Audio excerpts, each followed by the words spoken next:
Dear students, welcome to our lecture number 9 of Ju 301 Physiology. Now we will study the digestive glands. In last topic we have seen the gastric digestion, the gastric juices, and just started intestinal digestion. So in intestine, main digestive glands, which includes pancreas and liver. In liver, we have seen last time that gallbladder is there, which secrete bile juice, and in pancreas, the pancreatic juice and insulin. These two juices are secreted, or these two which controls the metabolism of food in intestine. Now, the pancreas is a dual gland. It is connected to the loop of duodenum, and for their secretion either directly or by the ducts. The pancreatic juice secrete pancreas secrete pancreatic juice, which is secreted by the pancreatic duct, whereas the endocrine secretion, that is insulin, is directly poured into the bloodstream, and this is the two ways by which the pancreas controls the metabolism. Therefore, it is also called as heterocrine or dual gland. Heterocrine or dual gland. If it secretes by duct, it is exocrine. If it secretes directly, called as endocrine. Therefore, exocrine and endocrine, both type of glands are there. So enzymes which are secreted by this pancreas are suspended in very alkaline pancreatic juices.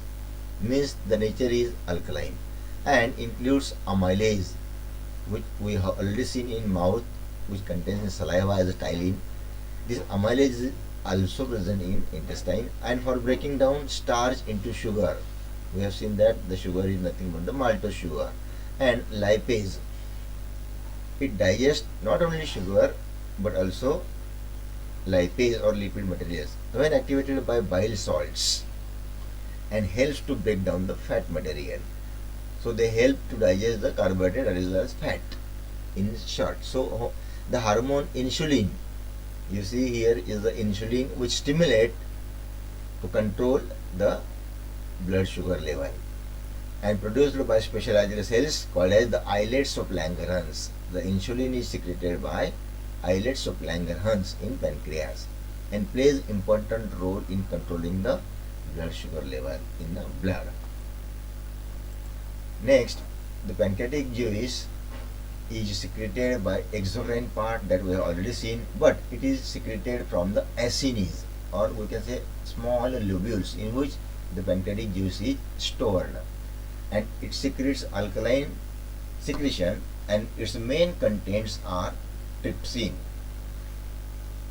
Trypsin is made up of 223 type of amino acid molecules, and it can digest proteases and peptones. So we can see here a simple reaction: trypsinogen converted into trypsin in presence of an enzyme enterokinase. One simple thing to be noted here and keep in mind is that whenever we use ASE, it means that is generally in bioscience, it is an enzyme, because ASE is the term attached to the word, specially works as an enzyme. So in next we see that proteins, peptones, proteases, these all are digested into polypeptides and free amino acids in presence of trypsin. Second, pancreatic chymotrypsins. These are in the form of chymotrypsinogen and activated in presence of trypsin. So trypsin is again which activate the chymotrypsinogen or chymotrypsins also. So in next reaction, carboxypeptidases, as I told you previously that ASE are the enzymes. The enzymes which digest carbohydrates are called as carbohydrates, and the enzymes which digest carbohydrate as well as peptides called as carboxypeptidases. So these are in presence of trypsin converted into carboxypeptidases. So these are One more thing, that the enzymes themselves play a key role in the metabolism of food which is in the intestine. So polypeptides in presence of carboxypeptidase converted into lower polypeptides or free amino acids. Similarly, the amylase converts starch, dextrin and glycogen into the maltose sugar that we have previously studied in the oral digestion. Now, lipase or steaopsin are fat splitting enzymes of pancreatic juice. It splits fat and oils into glycerol, fatty acids, monoglycerides and diglycerides. So pancreatic juice also has following enzymes, that is phospholipase, generally called as lecithinase or lecithin kinase, and another is cholesterol esterase which catalyzes free cholesterols. Then nucleolytic enzymes are also digesting some nucleic materials like ribonuclease, RNase and deoxyribonuclease or DNase, generally called as, or dornase. This is another name to DNase enzyme. Then bile juice. Bile is a digestive juice secreted by liver cells and stored in a gallbladder. And from gallbladder it is secreted by bile duct into the duodenum. Like pancreatic duct, bile juice is also secreted by bile duct from the opposite side in the duodenum. The liver cells produce about 0.5 gram of bile salts daily. So this one is also given at the end of this slide. The liver cells produce 0.5 gram of bile salts. So bile salts are different kinds that we will see later on. The liver, which acts as a large reservoir and filter for blood, it occupies the upper right portion of the abdomen and has several important functions. So different functions carried out by liver are this: one, secretion of bile to the gallbladder, or also known as choleresis. Then carbohydrate, protein and fat metabolism, or we can say it metabolizes all food ingredients, because these are the three main food ingredients of the food. The storage of glycogen keeps ready for conversion into glucose when energy is required. Means after digestion, after metabolism, whatever the food is stored in the liver cells or body cells, whenever they requires metabolism and production of energy, then and then the activity is converted by these cells. Okay, so storage of vitamins and filtration of blood is another function. Then phagocytosis is very important function carried out by liver, which ingest worn out red and white blood cells as well as some bacteria. Means they prevent the body from the infection. They ingest the foreign bodies in simple way, or dead and decaying material in the body. The liver cells also produce 0.5 gram of bile salts daily. This is the amount or the proportion secreted by liver cells. So the gallbladder is the organ where the bile juice is stored temporarily and then secreted into the duodenum, and concentrates bile or concentration of bile salts responsible for the emulsification of fat materials, and we can say metabolized simply, and it makes it easy to break down the food material by the pancreatic juices. So it also, bile juice also helps the pancreatic juice, and both collaboratively digest very well the food material in the intestine. So after that the food passes into the large intestine, and in a large intestine the average 1.5 meter long, and it comprises, large intestine comprises cecum, appendix, colon and rectum.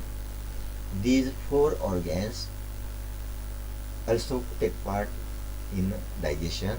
Mainly they digest the water, minerals and other required elements or salts mostly.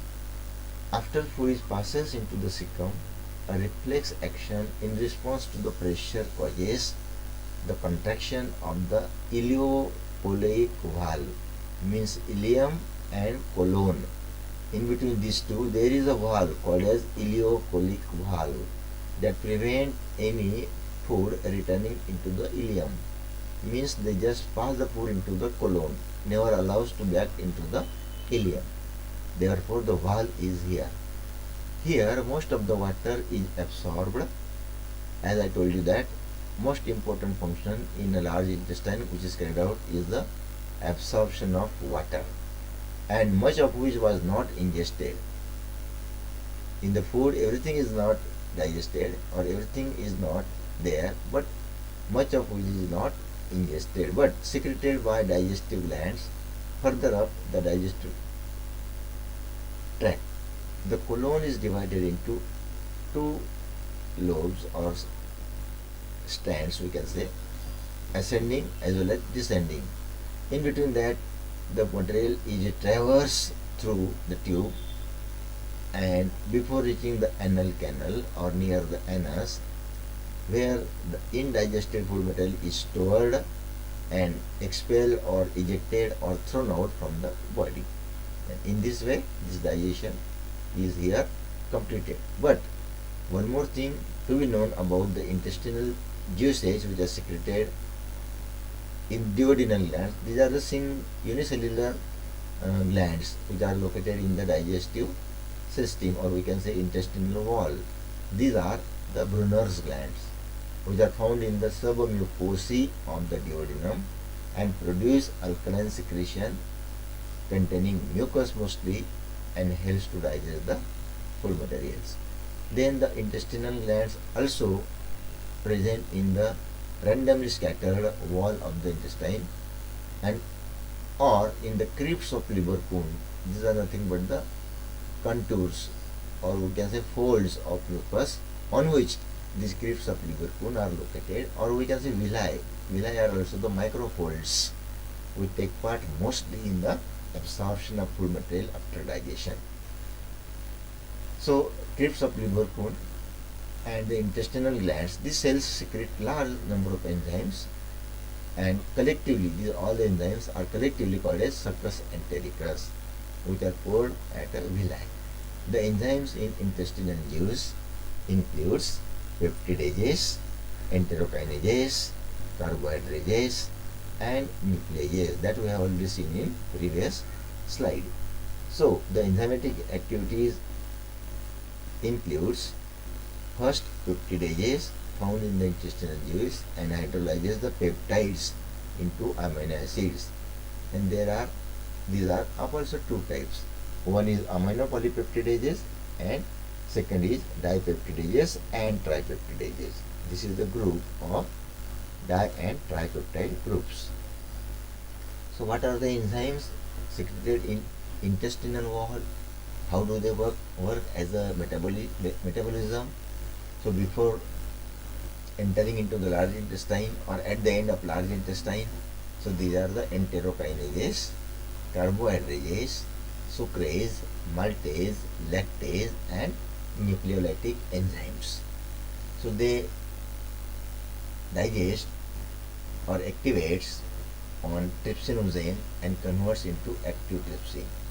So carbohydrates include disaccharide splitting enzymes like sucrose, maltose, and lactose, and provide the energy whenever required to the body.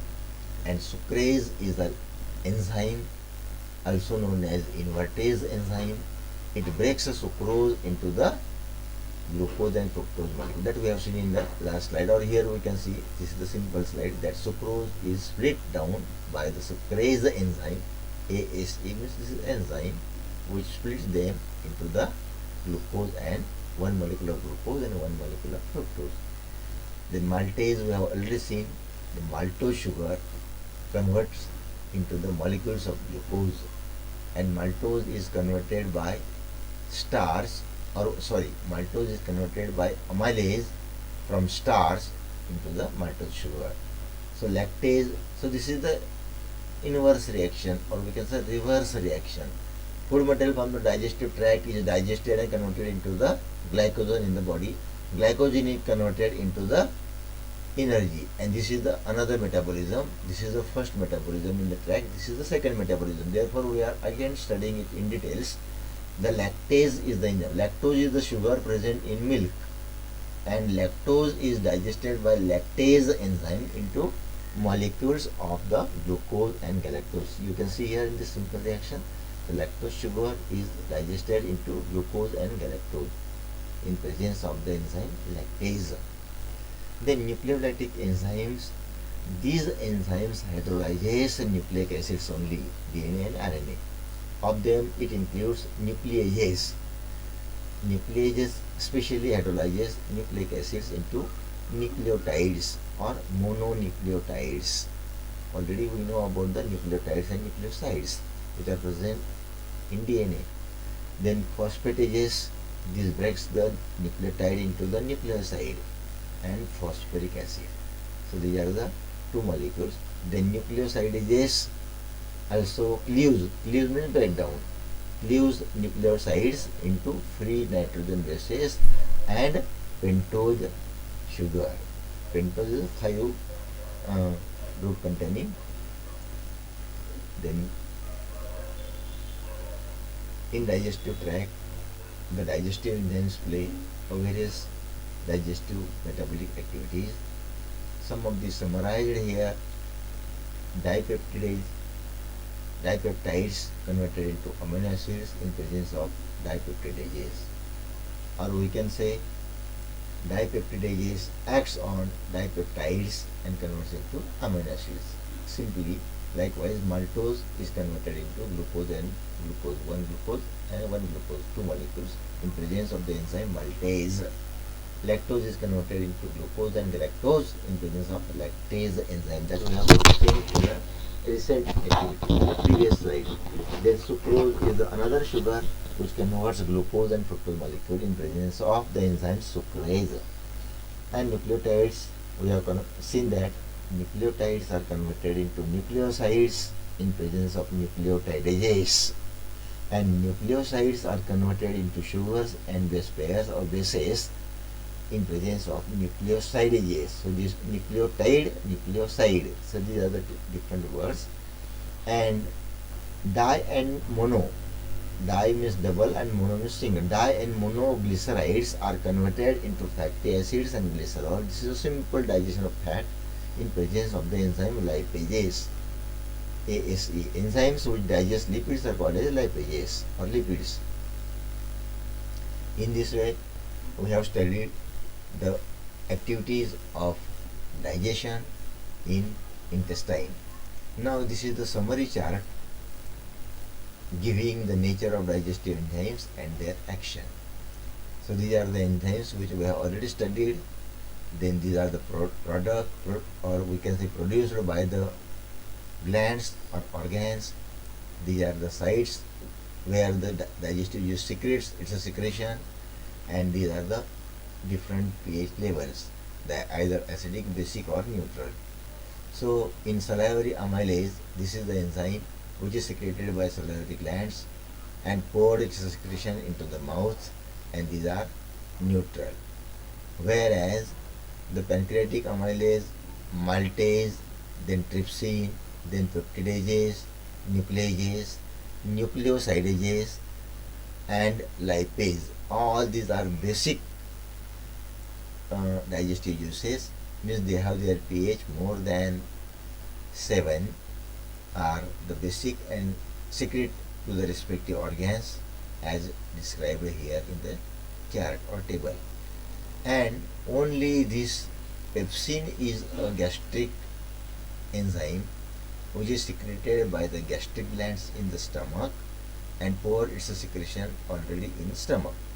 And this is only acidic.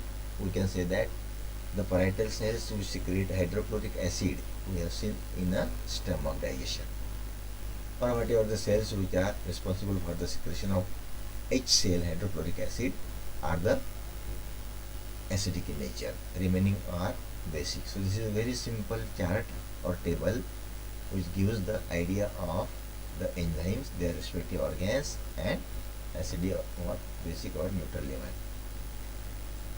So at last we will see how the digestion of carbohydrates, proteins and fats are taken place or takes place. We have already seen everything in previous slides, but this is the summary chart in which the starch is converted into sugar. Maltose we have seen in presence of amylase, and that all sugars, not only maltose but all sugars are stored in the form of glycogen in the body. And whenever they require energy, then that glycogen are also split down into disaccharide and monosaccharides. So disaccharides are maltose, sucrose and lactose, and they are converted into glucose, fructose and galactose respectively. We have seen already in the previous chemical chains or metabolic chains. So maltose is converted into glucose molecules in presence of maltase. Sucrose is converted into glucose and fructose molecule in presence of sucrase enzyme, and lactose is converted into glucose and galactose molecule in presence of the enzyme lactase. This is very simple carbohydrate digestion. Now we will see the protein digestion. So digestion of proteins is also takes place. These are the reactions taken from the website. Trypsinogen converted into trypsin in presence of enteropeptidases or trypsin. This also itself work of conversion of metabolic activity. Then chymotrypsinogen converts into chymotrypsin in presence of trypsin. This is the reversible reaction. Pro-carboxypeptidases converts into carboxypeptidase A, carboxypeptidase B and aminopeptidases. Here this is also a group of peptidases and in presence of the trypsin. So trypsin is the hero here, or main element which is responsible for the conversion. So pro-elastase converts to elastase in presence of trypsin. So pro-polypase converts into polypase in presence of trypsin. So these are the another protein digesting materials or enzymes convert these activities for the completion of metabolism. And now the digestion of fats or lipids. We have already seen in stomach they partially digest monoglycerides, and next small intestine in which fat, emulsified fat, diglycerides, monoglycerides, emulsified fat, these all elements are digested in a small intestine. As we have already seen that all carbohydrates are digested into sugars, then all proteins are digested into amino acids, and likewise all fat materials are digested into the fatty acid and glycerols. That may be the monoglyceride, di or tri molecules, whatever the molecule number is there too. So monoglyceride are mostly from the diglycerides and splits into fatty acid and monoglyceride molecules. And everywhere the pancreatic lipase is responsible except intestinal lipase, which is converting emulsified into monoglyceride and fatty acids. So this is a simple way which converts the fat into emulsified fat in presence of the bile and pancreatic juice that we have already seen.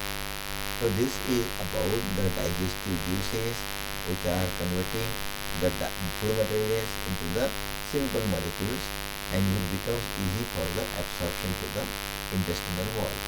So this is about the pancreatic juice, bile juice and intestinal unicellular gland cells which secrete the juices. And in this way the digestion of intestine is completed here. So next time we will see lecture number 10. The further topic is of absorption, how the food material is absorbed in a intestine. So till then, see you.